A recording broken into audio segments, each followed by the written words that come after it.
You know, this is one of those sheaths that I absolutely hate showing off because it's about going on 4 years old. And, you know, at this time, I made my stitch holes way too big, and I just think it looks tacky.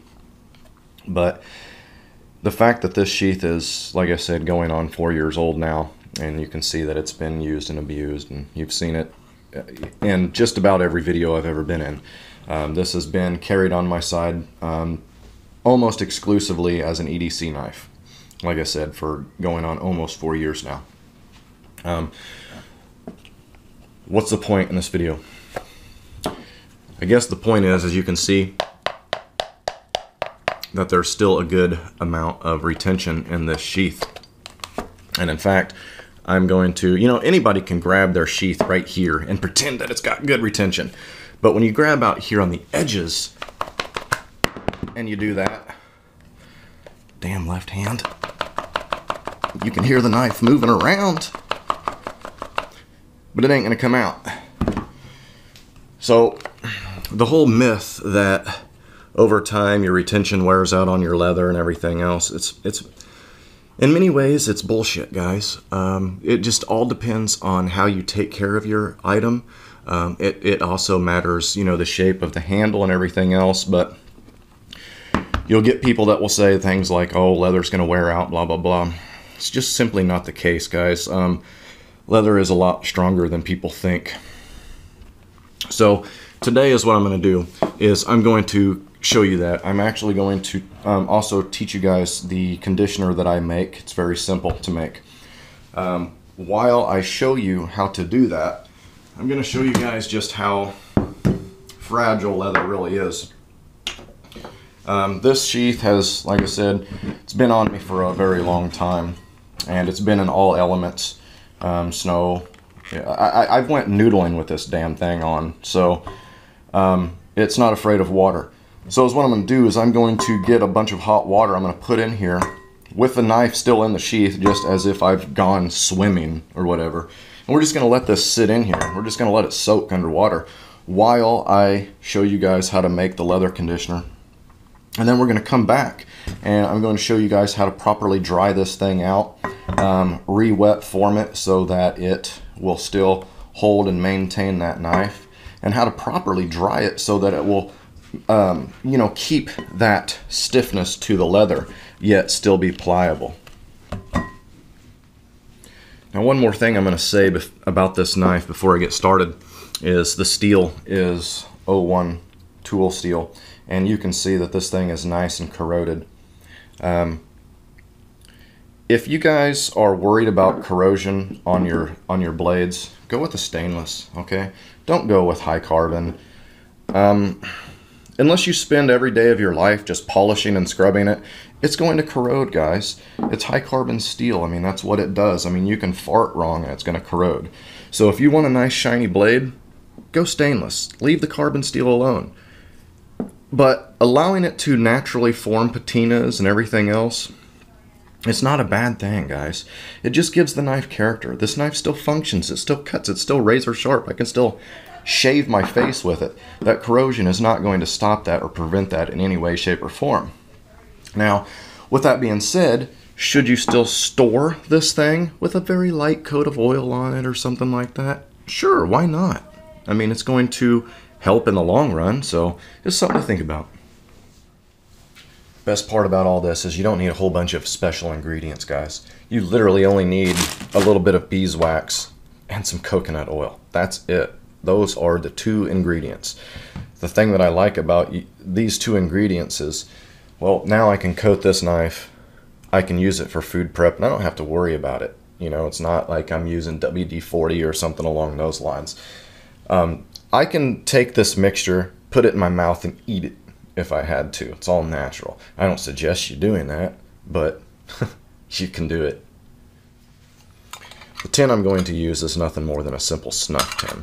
Obviously, Obviously, you can use whatever tin you want. I'm just going to use this just because I've got a whole crap load of these things. I don't personally chew, but I used to work with a guy that chewed, and so he would just give me these tins. and they work really well for a lot of various things. They work great for, you know, if you want to store some, damn it, if you want to store like some charred punk wood or, you know, char cloth. You can do all kinds of stuff with these tins. They're great. Alright, so as you can see, I have not bothered to put any type of protection on that blade whatsoever.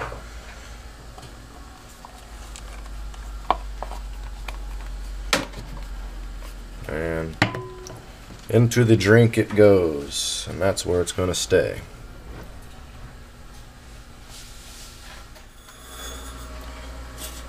Now, something everybody needs to understand is a little bit of beeswax goes a long way.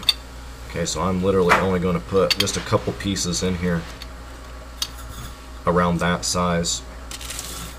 Maybe a little tiny piece more.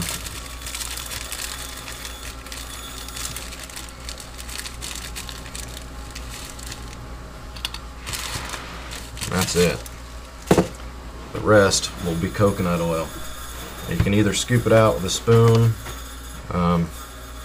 heat it up on the inside and dump it out, whatever you want. Alright, you can't quite see, but I got a little bit of coconut oil in there. I just take my heat gun and I put it in the inside of the tub, melt a little bit, pour. Melt a little bit, pour. Just makes it a little bit easier, less cleanup. And I dirty one less spoon that my wife has to wash, and she loves me for it.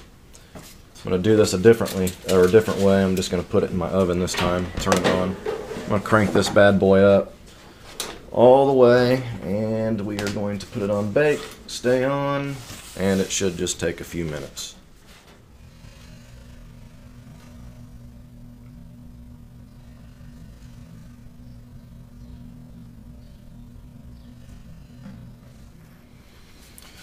And now it's simply up to you. You can either let this settle at room temperature, or if you want to speed up the process, go ahead and just put it in your refrigerator.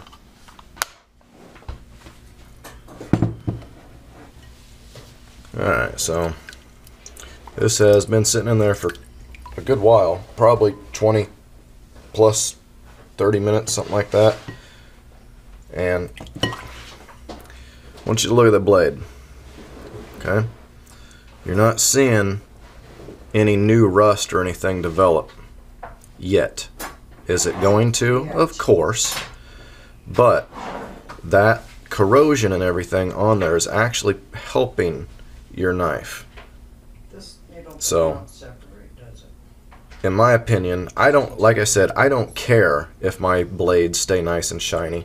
I kind of like allowing them to get that patina build up, so that way they just don't rust and corrode quite as easily. It's just a one prong. Alright, so what about the sheath? You can actually see that the sheath has actually maintained its form. Yes, obviously, it's nice and pliable now, and we're going to have to go back and re-wet form it. For the most part, it's going to hold its shape, but it's going to be very simple. All I'm going to do now is, after I completely dry this thing off, I'm going to go ahead and give it a light coat of that mixture that we just got done making, and then I'm going to just put a very small wrap of saran wrap around it and put it back in the sheath, and we'll go from there.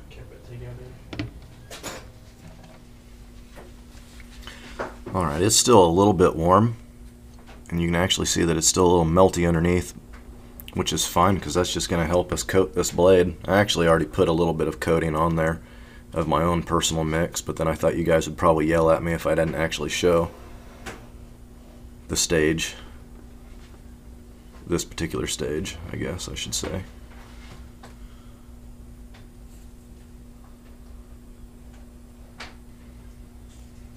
Oh wait, what? Wood handle? Okay, sure, let's go ahead and give it a nice coat too. Why not?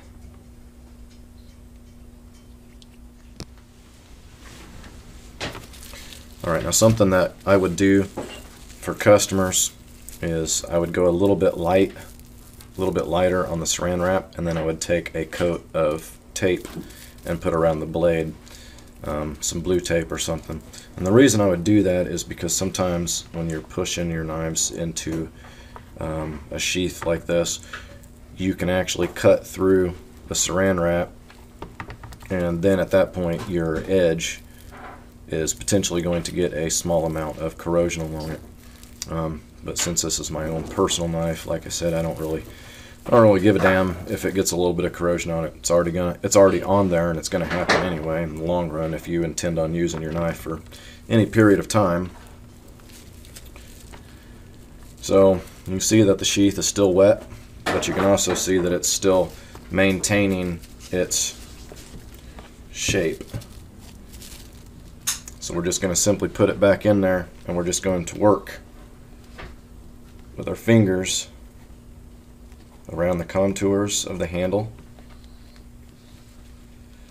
And we don't got to work hard because the leather remembers. It remembers that shape. It wants to return to it.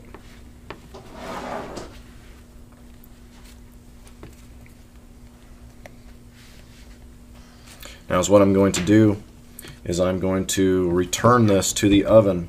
I'm going to actually set it on a towel of some sort. Probably, you want this to be a cotton towel. I'm going to set it on a towel in my oven, and I'm going to set my temperature at about 120 degrees. And I'm going to set the timer, and I'm going to pull it out at 20-minute intervals. So after 20 minutes, I'm going to pull it out. I'm going to work it with my finger again, reevaluate where it's at. If I feel it's time to put a little bit more oils into it, I will. Otherwise, I will put it back in for another 20-minute cycle. Pull it out, reevaluate it, continuously working it with my fingers. Usually at the second 20-minute interval is when you're going to want to apply a little bit more conditioner, a very light coat.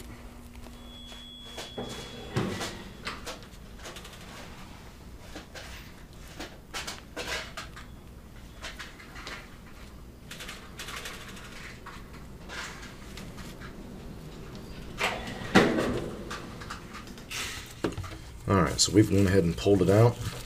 This is actually the second time that it's went through. It's still pretty pliable, you can see. So we're going to go ahead and put it back in for a third turn before we put any type of conditioner in it. We want it to start to stiffen up a little bit. So.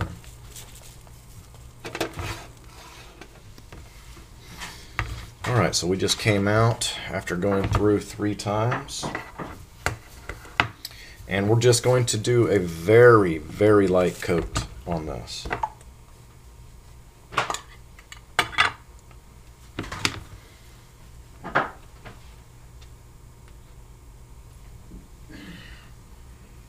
If you're wondering why that's still a little melty right there, it's because I had that sitting on top of the oven a minute ago by mistake, so it started to heat it back up.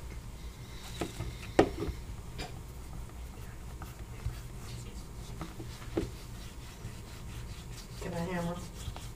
Yeah, yeah, this video, you don't gotta cater to me. You just do your thing. And if people don't like it that's watching, they can kiss our butts. Right? Yeah, kiss mine. I like it. Oh, that was wrong, wasn't it, Lucas? That was just perverted. Oh.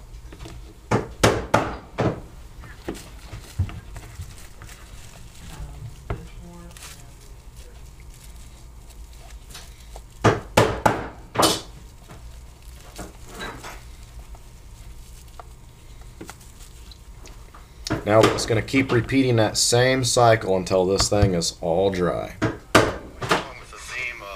Alright, if I can get Larry to shut up for a second. Just kidding, Larry. Let me pause his video for a moment. Alright, so the outside of this sheath is actually starting to really get good and dry now. Problem is the inside's going to take forever unless I remove this knife. It is okay to remove this knife at this point. Let me do this to where I don't put a lot of stress on my hand. Okay, so we're removed. Now, just kind of take your fingers and just kind of gently push it back where it was. Remember, this leather has a memory at this point, much like memory foam. Well, I guess it's not like memory foam, but you can see what I'm talking about. We're going to put it back in the oven and let it finish off just like this without the knife in it, so that heat gets in there and gets everything good and dry. Probably about another 40 minutes or so, this thing will be dry. All right, Larry, go ahead. My property, and all the trees that I cut down, most of the trees I cut down, are on my property. I do not have a problem cutting down aspen trees because they grow like weeds. Now, oak trees, birch trees, pine trees, cedar trees, whatever, more trees that take longer to grow and that are not as plentiful, I really pay attention to whether I'm cutting them down or not. But with my stash here, I've got a lot of oak trees on my property. Do I want to go sit there and cut them all down just because they're good firewood? No. They bring in deer, they bring in game. They're probably a couple hundred years old or whatever. That's not to be taken lightly. But if I needed it, if a meteor hit the earth and I couldn't find firewood, All right, I'm going to go ahead and put a link in the description of this video of this video that I'm watching here with Larry, because he's got a good message in this video and I want everybody to actually pay attention to it. Alright, so this thing is now about, I'd say about 90% dry, and you can hear she's definitely stiffened up, yet is still pliable where it's not going to crack out or anything like that. Now at this point, if you wanted to refurbish this sheath, maybe you wanted to put another coat of dye on it to make it look good, or maybe you wanted to come back in and re-burnish your edges and everything else and just try to make it look nice, you can. Just remember, this is leather, and over time with hard use, it doesn't matter how beautiful it is. When you get it, at some point it's going to look like this, unless you put it on a shelf and display it, which that's just no fun. So even though it's still a little damp, let's just see how everything fits. Boy, I tell you what, I hate doing everything with a bummed hand, and because I got to be careful how hard I push. Alright, so I don't know if you could hear it still snap into place. Let's see if we can do that again.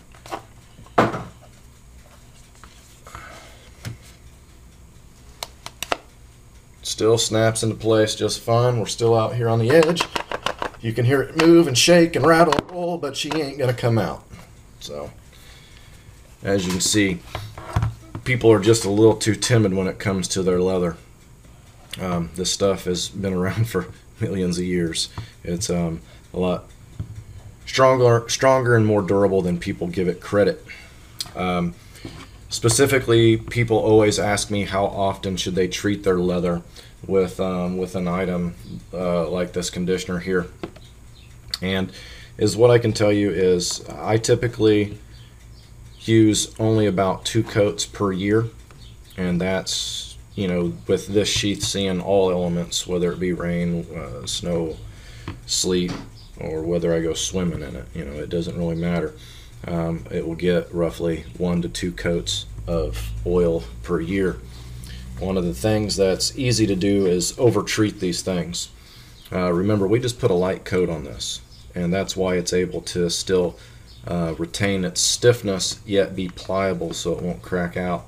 Now if we just keep saturating this thing with oil, it's going to become extremely pliable, and it's going to be like one of these sheaths right here. So this is a sheath that, you know, is a you know, that comes with like blind horse knives or condor or anything else. You can see that they just always are pliable, unless you was to warm this up and, you know, do exactly what we did here. We could do with this sheath, and it would hold this form as well. Right now there's just an overabundance of moisture, or excuse me, not moisture, but vitamins, minerals, and everything else in this leather. So by submerging it in hot water and then forming it, you're removing a lot of those. And that's what's going to make it a little bit stiffer. Some of these sheaths, though, they have been so saturated with oil over the years, it's just, you're not ever going to get it to be firm like this. So, like I said, the biggest problem I see is people over-treating their leather. You don't need to do that. So, well, I hope you guys have enjoyed this one. We'll see you later.